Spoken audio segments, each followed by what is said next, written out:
Good morning student of the DLED fourth semester. आज हम एक नए टॉपिक पे चर्चा करेंगे जो कि जैव विकास से जुड़ा है। और आज का टॉपिक जो है वो विशेषकर जैव विकास उससे संबंधित है। तो जैव विकास क्या होता है और उसके क्या प्रमाण होते हैं और किन किन लोगों ने जैव विकास से संबंधित जो उसके सिद्धांत थे वो दिए हैं, उन सारे लोगों के विषय में और उनके सिद्धांत के विषय में हम पढ़ेंगे। तो सबसे पहले जानते हैं कि जैव विकास क्या होता है। जैव विकास को अंग्रेजी में ऑर्गेनिक एवोल्यूशन बोलते हैं। एवोल्यूशन उद्विकास भी बोला जाता है इसको सामान्य भाषा में, उद्विकास। तो उद्विकास क्या होता है? कालांतर, मतलब काल जो है लगातार समय परिवर्तित होता चला जाए, उसमें सरलतम संरचना वाले जीवों, सरलतम संरचना वाले जीवों से जटिलतम संरचना वाले जीवों, जटिलतम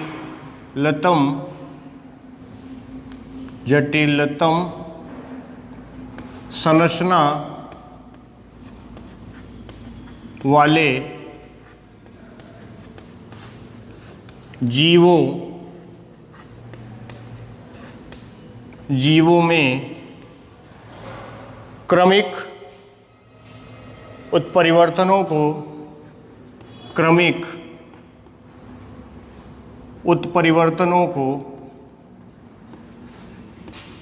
उत्परिवर्तनों को जैव विकास कहते हैं। जैव विकास कहते हैं। अब इसको समझिए क्या है ये, क्या इसका मतलब होता है। क्योंकि जैव विकास की जो थियरी है, जो सिद्धांत है, जो डिस्कवरी है, वो एक डिस्क्रिप्टिव और एक टाइम टेकिंग प्रोसेस है। मतलब इसमें बहुत लंबा समय लगा है। इसीलिए ये कहा गया है कि कालांतर जो हिंदी शब्द होता है कि काल के अंतर में लगातार जो एक लगातार प्रोसेस चलता रहा और जो शुरुआत से लेके जहाँ से इनिशिएटिव हुआ और जहाँ से आज जो नाउ टुडे जहाँ तक आज की जो प्रक्रिया चल रही है वहाँ तक पूरा काउंट करते हैं। तो उसमें हम ये देखते हैं कि किस प्रकार के जीवधारियों का निर्माण हुआ और वो फिर से किस प्रकार से उसमें उद्विकास की लगातार प्रक्रिया के दौरान बहुत सारे अलग अलग जो है परिवर्तन और जो है उसमें चेंजेस, उसमें जो है लगातार क्रमिक उत्परिवर्तन आए और उसके आधार पे उत्परिवर्तन ना होके परिवर्तनों, यहाँ पे लगातार परिवर्तन आए, तो उसी को हम जैव विकास बोलते हैं। तो जहाँ पे यहाँ पे सरलतम शब्दों में हमने ये डिफिनीशन के माध्यम से आपको समझाने का प्रयास किया है कि सरलतम संरचना वाले जीवों से जटिलतम संरचना वाले जीवों में क्रमिक परिवर्तनों, ये शब्द बहुत महत्वपूर्ण है, क्रमिक परिवर्तनों को जैव विकास कहते हैं। अब जबकि उद्विकास की जो प्रक्रिया है, मैंने कहा कि ये समय को लेके हुआ है। मतलब जबकि पृथ्वी का जब से विकास हुआ, पृथ्वी की उत्पत्ति हुई, वहाँ से लेके आज तक जो कि प्रक्रियाएं लगातार निरंतर और एक क्रमबद्ध तरीके से क्रमिक रूप से चल रही हैं, उन सारी चीज़ों को हम अकाउंट करते हुए, उन सारी चीज़ों को लेते हुए फिर हम जैव विकास की बात करते हैं। तो उसमें वो तत्व, वो लोग, वो सारी चीज़ें आ जाती हैं जो कि उस समय से लेके आज के समय तक जो है परिवर्तित रूप में उपस्थित हुए हैं। तो हम यहाँ पे बात कर रहे हैं, आप पिछले कुछ लेक्चरों में या फिर सामान्यतः ये जानते होंगे कि जो जंतु होते हैं वो या वनस्पतियाँ जो होती हैं, कुछ एक कोशिकीय होती हैं, कुछ बहुकोशिकीय होती हैं। तो एक कोशिकीय और बहुकोशिकीय का मतलब यूनिसेलुलर और मल्टी सेलुलर है। तो एक कोशिकीय जंतु भी है और तो जब जो सरलतः एक कोशिकीय एक कोशिकीय, एक कोशिकीय है। अब एक कोशिकीय जो जिनका जो संरचना संगठन वो एक कोशिका से मिलकर बना हो, वो एक कोशिकीय जंतु कहलाते हैं। ठीक है। अब हम और जो बहुकोशिकीय है, जिनका संरचना दो या दो से अधिक कोशिका से मिलकर बना हो, तो वो बहुकोशिकीय जंतु कहलाते हैं। ऐसा आप सामान्यतः सभी लोग जानते हैं। तो इसमें बात आती है दो कोशिका की। एक कोशिका प्रोकैरियोटिक कोशिका होती है, दूसरी यूकैरियोटिक कोशिका होती है। तो प्रो का मतलब जो साधारण कोशिका है, उस प्रकार की कोशिका जिसमें केंद्रक नहीं पाया जाता, और दूसरी उस प्रकार की कोशिका जो कि पूर्णतः विकसित केंद्रक को रखते हुए उत्पन्न हुई हो। मतलब कि दो प्रकार की कोशिका है। तो प्रोकैरियोटिक जो कोशिका है वो एक कोशिकीय कहलाती है, और जो यूकैरियोटिक है वो बहुकोशिकीय कहलाती है। ये तो हमने सरलतम शब्दों में आपको एक शॉर्ट तरीके से बताया। इसका यहाँ पे बताने का तात्पर्य ये था कि जैसे यहाँ पे शब्द में लिखा है सरलतम संरचना वाले जीव, तो सरलतम संरचना वाले जीव तब से होंगे जबकि पृथ्वी का निर्माण हुआ और पृथ्वी पर इस प्रकार की परिस्थितियां उत्पन्न हुई, जबकि उन परिस्थितियों में सरलतम जीव की उत्पत्ति हुई, जो कि मैंने एक होता है आर्कीबैक्टीरिया, और या फिर ये प्रोकैरियोटिक जो जीव जंतु होते हैं वो, ये सरलतम माने जाते हैं। इनका जो बॉडी का, ये शरीर का जो संगठन है, जो संरचना है, जो इनकी व्यवस्था है, वो पूरी तरीके से एकदम सरल तरीके से है, एक कोशिकीय है। इसमें वो केंद्र का, हमने कहा कि केंद्रक पूरी तरीके से विकसित नहीं पाया जाता, साधारण केंद्रक पाया जाता है। तो जबकि उद्विकास की प्रक्रिया या जैव विकास की जो प्रक्रिया है वो शुरुआत हुई है, और उसके अंतर्गत हमेशा यहाँ पे माना जाता है साइंस की भाषा में, विज्ञान की भाषा में, कि जो बैक्टीरिया होते हैं, जो जीवाणु होते हैं, वो सरलतम जीव माने जाते हैं। और वहीं से जो जैव विकास की जो प्रक्रिया है वो भौगोलिक जो परिवर्तन होते हैं, जो वातावरण और उनके बीच में जो वातावरण में अनेक प्रकार के जो परिवर्तन होते हैं, उनके माध्यम से इस सरलतम जीव का विकास हुआ, जो उस सरलतम जीव के अंतर्गत एक कोशिकीय जीव आते हैं, और वो होते हैं, जैसे मैंने एग्जाम्पल के तौर पे बताया, जीवाणु। क्या होता है? जीवाणु होता है। अब आप समझें जीवाणु के, अब ये जीवाणु हो गया, जैसे साइनोबैक्टीरिया भी आता है, माइकोप्लाज्मा भी आता है, बहुत सारे हैं, लेकिन ये सरलतम जीव हैं। अब बैक्टीरिया से, जो कि एक कोशिकीय जंतु हैं, और वो लगातार क्रम में वो विकास उसमें होता चला गया। कैसे विकास दर विकास होगा? क्योंकि यहाँ पे वातावरण का इस पे प्रभाव पड़ता हुआ, और उस वातावरण से अब हम बताएंगे कि हर सेल में उसकी केंद्रक होता है, केंद्रक में डीएनए होता है, और डीएनए पर जीन्स पाए जाते हैं। तो उस वातावरण के प्रभाव से लगातार जीन्स में परिवर्तन होते हुए, उसके न्यूक्लिक अम्ल में परिवर्तन होते हुए लगातार उसमें परिवर्तन होता चला गया। और आज जो जटिलतम जो जीव है वो सरलतम जीव से बिल्कुल अलग हो चुका है, बिल्कुल एकदम उससे एकदम बिल्कुल अलग है, और उसकी क्रियाविधि भी अलग है। क्योंकि जैसे जैसे उसके बॉडी का, उसके शरीर का संगठन दो या दो से अधिक कोशिकाओं से मिलके बनने लगा, तो उस समय क्या हुआ कि एक कोशिका दो कोशिका के साथ, कोशिका जब आपस में जुड़ी और जब वहाँ पे कार्य का विभाजन हुआ, तो चूंकि क्या है, आप समझिए यहाँ पे जो, जैसे अब आप समझ लीजिए, इस सरलतम कोश संरचना वाले और जो बहुकोशिकीय हैं वो जटिलतम वाले, ये जटिलतम की बात की गई है वो। तो एक कोशिकीय जीवाणु ये हो गया, ये बहुकोशिकीय हो गए। अब जैसे मैंने कहा कि जब विकास की प्रक्रिया हुई तो लगातार वो क्रम चलता रहा, तो जिससे इनमें बदलाव आता गया, और बदलाव होने से उसके जो बॉडी शरीर का जो संगठन था वो इसमें बहुत बड़ा बदलाव हो गया। जैसे मैंने कहा कि कार्य के विभाजन के आधार पे कार्य का विभाजन हो गया, और कार्य का विभाजन कब हुआ, जबकि जो कोशिका थी वो एक साथ दो चार जो कोशिका जब आपस में एक दूसरे के साथ में जुड़ गई तो वो ऊतक में बदल गई, और ऊतक से वो फिर ऊतक जब आपस में जुड़े तो अंग बनाए, और अंग से अंग तंत्र का मतलब अंग एक दूसरे से समन्वित रूप से जुड़ के अंग तंत्र का निर्माण किए, और वही एक कोश की मतलब बहुकोशिकी में अंतर मतलब शरीर का निर्माण कर दिए।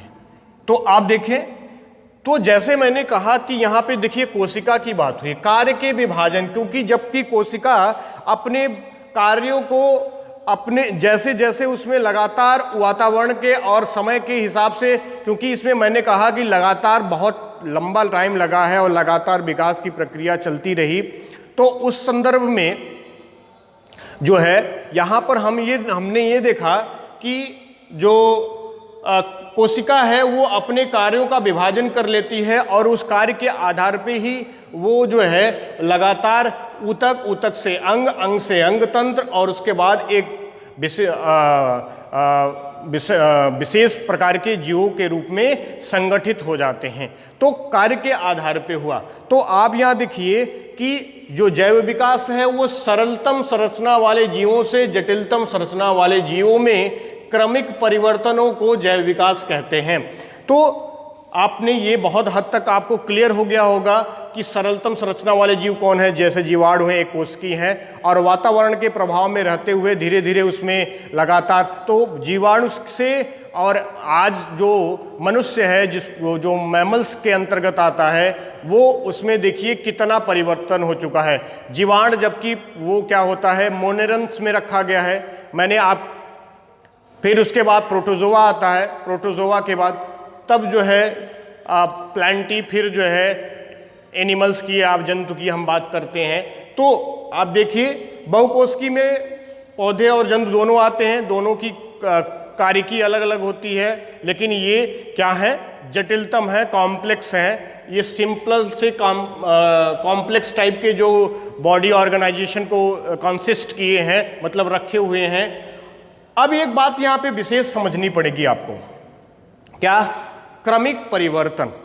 ऐसा नहीं है कि उसमें एक बार परिवर्तन हुआ तो फिर बाद में फिर नहीं हुआ, फिर बाद में एक बार परिवर्तन।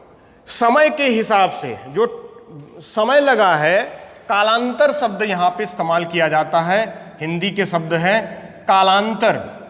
कालांतर का मतलब होता है कि समय के हिसाब से वो जो समय परिवर्तित हो रहा है उसके हिसाब से इन जीवों में लगातार परिवर्तन होता चला गया।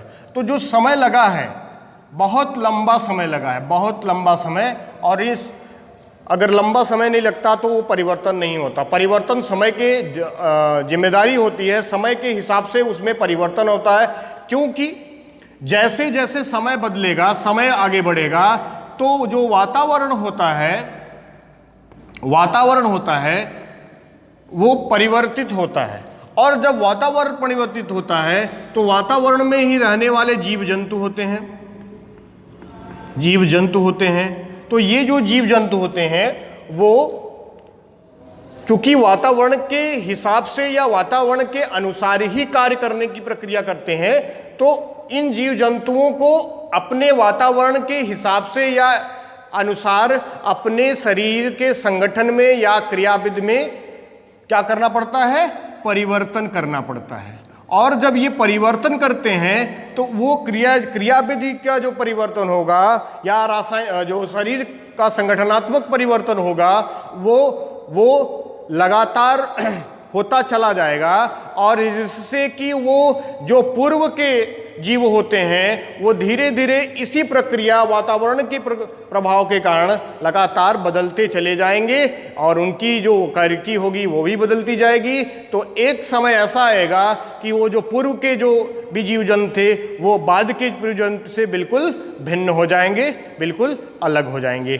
तो यही यहाँ पे शब्द को यहाँ पे तो वो क्रमिक होता है, क्रमबद्ध होता है, समय के हिसाब से होता है, और समय के हिसाब से समय के अनुसार जब उसमें परिवर्तन लगातार आएगा तो वो चेंज हो जाएगा। तो सरलतम संरचना वाले जीवों से जटिलतम संरचना वाले जीवों में क्रमिक परिवर्तनों को जैव विकास कहा जाता है या कहते हैं। तो क्रमिक परिवर्तन जो है बहुत महत्वपूर्ण है। और यह जैव विकास जो है वो बहुत सारे सिद्धांतों पे डिपेंड करता है। विभिन्न प्रकार के सिद्धांत आए हैं उस पर निर्भर करता है। तो हम कुछ सिद्धांतों की बात करेंगे, सिद्धांत पे निर्भर करता है। सिद्धांत कौन कौन से हैं ये देख लेते हैं। जैसा कि मैंने कहा कि अलग अलग जो है सिद्धांत आए, तो ये सिद्धांत जो है अलग अलग वैज्ञानिकों के द्वारा, अलग अलग व्यक्तियों के द्वारा दिए गए हैं। वो अपने दृष्टिकोण से, अपनी सोच से, अपनी समझ से, अपने दिशा निर्देशन के अनुसार जिस बातों को, जिस तथ्यों को, जिस तर्कपूर्ण चीज़ों को उन्होंने देखी, समझी और जानी, उसके हिसाब से उन्होंने उस परिस्थिति में, उस समय में उन अपनी चीज़ों को अपने प्रभावपूर्ण सोच के द्वारा वहाँ पे क्या किया, वहाँ पे अपनी बात को रखा और उसको एक सिद्धांत के रूप में प्रतिपादित किया। और उस समय के, जिस समय में ये सिद्धांत आते थे उस समय में उनकी उपयोगिता या महत्व बहुत हुआ करते थे, क्योंकि उस समय नई नई खोजों का जो है प्रचलन हुआ करता था। लगातार विज्ञान जो होता है वो लगातार परिवर्तनीय होता है।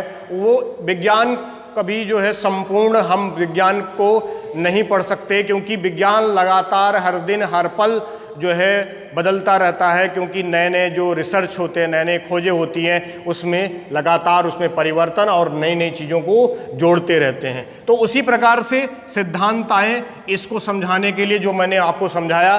तो सिद्धांत में सबसे पहले कहेंगे लैमार्क का सिद्धांत।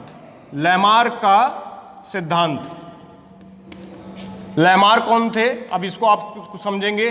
लैमार्क फ्रांस के जो है व्यक्ति थे, फ्रांस के जो है देश के थे। उन्होंने 1744 ईस्वी में जीव वैज्ञानिक जो लैमार्क थे, जीव विज्ञान बायोलॉजी थे, जीव वैज्ञानी थे, इन्होंने अपने सिद्धांत को प्रतिपादित किया, जैव विकास के सिद्धांतों को प्रतिपादित किया। और ये जो विकास के सिद्धांत या जो गुण थे इनके, वो लैमार्कवाद कहलाए। लैमार्किज्म, अंग्रेजी में लैमार्किज्म बोलते हैं।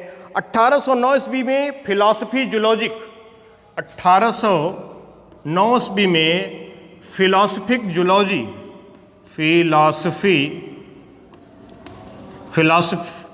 फिलॉसफिक जूलॉजी नाम की एक पुस्तक को लिखा, जिसके आधार पे इन्होंने लैमार्क सिद्धांत, लैमार्कवाद को प्रस्तुत किया। ठीक है, फिलॉसफिक जूलॉजी नाम का, जूलॉजिक हो जाएगा ऐसे, जूलॉजिक पुस्तक में इन सारे सिद्धांतों की चर्चा की। इनके अनुसार जो जीवधारियों में वातावरण के सीधे प्रभाव के आधार पे जो है उसमें परिवर्तन होता है, और उस जो वातावरण के हिसाब से परिस्थितियों में जो जीव जो है अपने अंगों का सबसे ज़्यादा उपयोग करते हैं वो लगातार विकसित और उन्नत होते हैं, और जिन अंगों का वो उपयोग नहीं करते वो क्या हो जाते हैं, निष्क्रिय और अवशेषी हो जाते हैं। तो इसकी के आधार पे उन्होंने कहा कि जो उसमें परिवर्तन या फिर जो उन्नत और विकसित होते हैं वो उपार्जित लक्षणों की वंशानुगति के आधार पे अगले नए जीवों में प्रकट होते हैं, जिनके आधार पे इन्होंने अपनी थियरी लैमार्कवाद में प्रस्तुत की। तो यहाँ पे इनकी ये जो थियरी है उपार्जित लक्षणों की वंशानुगत के नाम से प्रसिद्ध है। उपार्जित लक्षणों की वंशानुगति गति के नाम से प्रसिद्ध है। मतलब माता पिता से संतानों में जो उपार्जित लक्षण होंगे, जो कि वातावरण के सीधे प्रभाव में जो अंग विकसित और उन्नत हो गए हैं, वो धीरे धीरे चल के आगे की पीढ़ियों में लगातार वो जाते रहेंगे और एक पीढ़ी से दूसरी पीढ़ी में पहुंचते रहेंगे। तो इस प्रकार के जो परिवर्तन होते हैं वो लैमार्कवाद में रिप्रेजेंट होता है। इसके निम्नलिखित सिद्धांत होते हैं, बिंदु होते हैं, 4 महत्वपूर्ण बिंदु हैं। पहला है वातावरण का सीधा प्रभाव, वातावरण का सीधा प्रभाव। दूसरा देखते हैं, इसी को आज समझते हैं। दूसरा देखते हैं आवश्यकता की पूर्ति, आवश्यकता की पूर्ति। तीसरा है अंगों का उपयोग और अनुपयोग, अंगों का उपयोग एवं अनुपयोग। ठीक है। और अंतिम है उपार्जित लक्षणों की वंशानुगत, उपार्जित लक्षणों की वंशानुगति या वंशागति। तो 4 जो है महत्वपूर्ण जो है बिंदु हैं, उनके माध्यम से पूरे लैमार्कवाद को हम पढ़ने का प्रयास करेंगे, समझने का प्रयास करेंगे और जानेंगे कि किस प्रकार से। अब देखिए वातावरण का सीधा प्रभाव समझते हैं। जो जंतु या जीव जंतु होते हैं उन पर वातावरण का सीधा डायरेक्ट इफेक्ट होता है, डायरेक्ट प्रभाव पड़ता है। और इस प्रभाव के आधार पे वातावरण का सीधा प्रभाव, क्योंकि जो जीव होते हैं, जीव जंतु होते हैं, वो जो है अपने वातावरण में ही निवास करते रहते हैं और सारी आवश्यकताओं की जो पूर्ति होती है वो अपने वातावरण से ही प्राप्त करते हैं।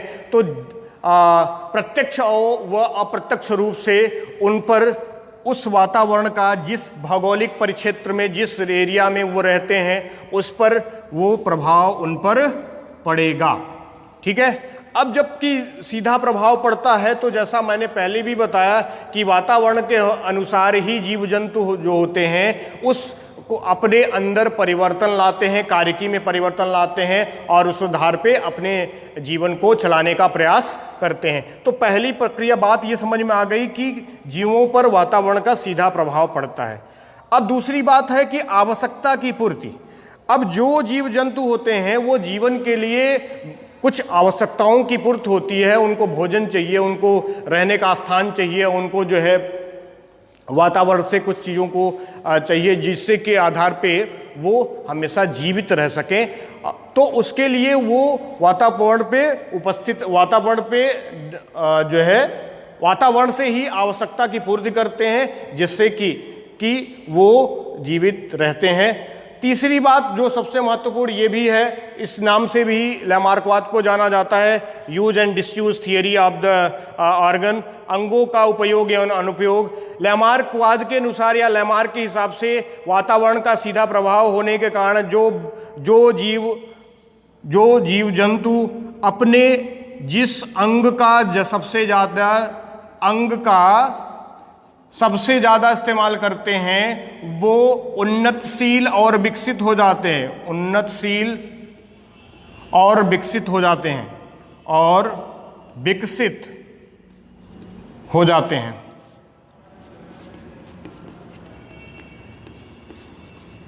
जबकि जो अंग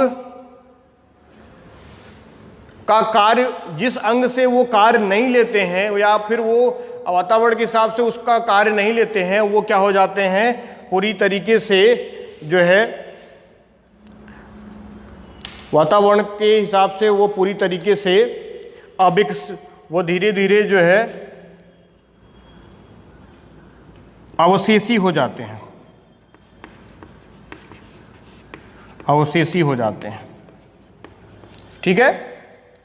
तो इससे क्या होगा अवशेषी हो जाएंगे, मतलब अविकसित उन्नतशील हो जाएंगे, और जो धीरे धीरे कमजोर होकर अवशेषी अंगों में कन्वर्ट हो जाएंगे।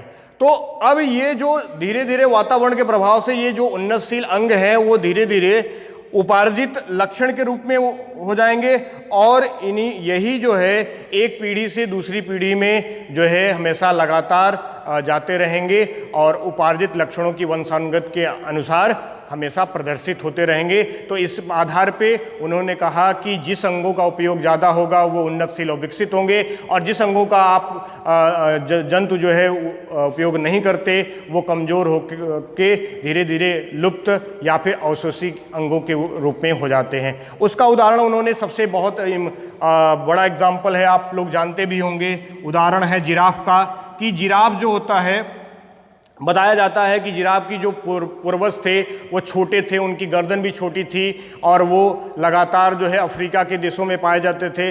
लेकिन वातावरण का जब प्रभाव हुआ, धीरे धीरे वहाँ पे जो घासें थी कम हुई और लगातार जो है उसमें कमी आती चली गई, और पेड़ जो थे, पेड़ पौधे वो धीरे धीरे बढ़ते चले गए।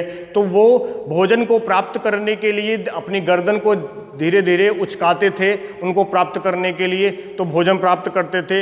इसी आधार पे वो लगातार अपने जो गर्दन थी उनको लगातार खींचते हुए, उचकाते हुए उस भोजन को प्राप्त करते हुए पीढ़ियों दर पीढ़ियों में ऐसा माना गया लैमार्क के हिसाब से कि वो धीरे धीरे बड़े होते गए, और जिन अंगों का वो उपयोग कम कर रहे थे, चूँकि जो उनका जो ये क्या कहते हैं कि पैर थी, टांगें थी, वो धीरे धीरे छोटी होती गईं। तो इस आधार पे उन्होंने ये रिप्रेजेंटेशन किया, बट सुमनर नामक वैज्ञानिक ने इसका जो है खंडन किया, या फिर कह सकते हैं बीजमान नामक वैज्ञानिक ने खंडन किया। बीजमान ने कहा कि बीजमान ने 22 पीढ़ियों तक चूहों की पूंछ जो है पूंछ काटते रहे, फिर भी हर जनरेशन में, हर पीढ़ी में वो चूहे जो है हमेशा पूंछ से युक्त ही पैदा हुए। तो ये जो इन्होंने कहा कि जो वंशानुगति होती है, यहाँ पे बीजमान ने इसका खंडन किया, इसका विरोध किया कि ऐसा कुछ भी नहीं होता।